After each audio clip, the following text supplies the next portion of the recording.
So I get a lot of questions about the difference between different weapon systems and pertaining to home defense. So the biggest questions I get is, hey Josh, what's the difference between, say, a pistol for home protection versus a pump action shotgun or a 12 gauge pump action shotgun versus an auto loading shotgun like this Benelli M4? And then the last one is, what's the difference between, and then the scary black rifle, the AR-15.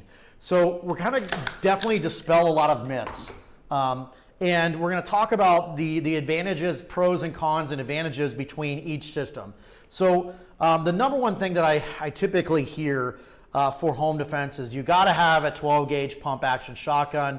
One is because of the spread, which we know that these guns don't spread as much as most people think, which if you watch our patterning video, you can see that these guns actually don't spread, a whole wall, a whole swath of bees coming out.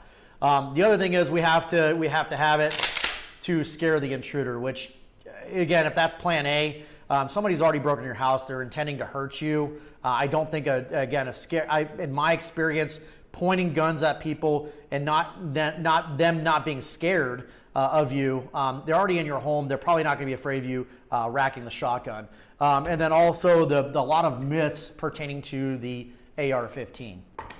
So people ask me, hey Josh, what of the three weapon systems, a handgun, a shotgun, whether it's a pump action or a auto loader, and then to the AR-15 platform, which one is the easiest to manipulate, use, and shoot, and be successful with the least amount of training? And that really is the AR-15 platform. And I know that's going to shock most of you, but there are a ton of myths related to this.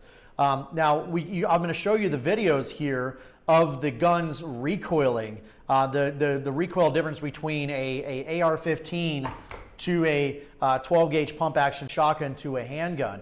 They're quite substantial. Also, the muzzle flash is quite substantial between the AR-15, the shotgun, and the handgun. And the AR is kind of that middle ground when it comes to muzzle flash and sound versus your shotgun and then your handgun. Obviously, the handgun is the most mobile platform for home defense. It is truly can be used in a one-handed operation. But again, we're limited by magazine capacity. Of the three, when we're talking to magazine capacity, of the three weapon systems, your pistol, your AR-15, and your shotgun, the shotgun is the most limited capacity weapon system of the three, right? So if you're running a full-size handgun like this Glock 17, you're running about 17 rounds of flush fit. You can get an extended magazine if you'd like for home defense, but you're looking at 17 rounds for your handgun. You're looking at 6 rounds, 6+1 on your Remington 870, and I'm looking at 7+1 on my Benelli M4, while in your AR-15 platform, you're running 30 plus rounds on a standard capacity magazine. So now we're looking at the differences between force multipliers. Now, all of my guns here have the non-telescopic red dot. So I have a Holosun 509 T on my handgun. I've got a Holosun 507 507C on my Benelli, a 508 on my 507 on my my Remington 870, a 508 on my Holosun 508 on my Benelli, and then a Holosun Ames on my rifle. But if you look at apples to apples and we look at that, right, the training aspect, right, will take the least, the AR-15 will take the least amount of training because I'm not having to overcome that immense amount of recoil. Also, I have 30 rounds at my disposal versus less than that with say a handgun, even more less than a shotgun. Also, reloading is considerably easier on both your handgun and your rifle because now I'm just taking a magazine and putting it into the to the magazine well and rechambering that round. While with shotguns, I have to individually load each shell.